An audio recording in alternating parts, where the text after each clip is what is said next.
அஸ்ஸலாமு அலைக்கும் வரஹ்மத்துல்லாஹி வபரகாத்துஹ். பிஸ்மில்லா அல்ஹம்துலில்லா.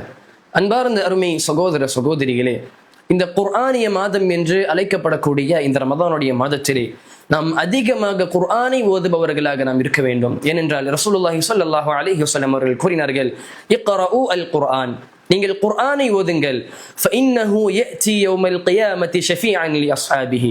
நீங்கள் குர்ஆனை ஓதினால் நாளை மறுமையிலே அந்த குர்ஆன் உங்களுக்காக அல்லாஹ்விடத்திலே பரிந்துரை செய்யும் என்பதாக ரசூலுல்லாஹி ஸல்லல்லாஹு அலைஹி வஸல்லம் அவர்கள் கூறியதை நம்மால் பார்க்க முடிகிறது.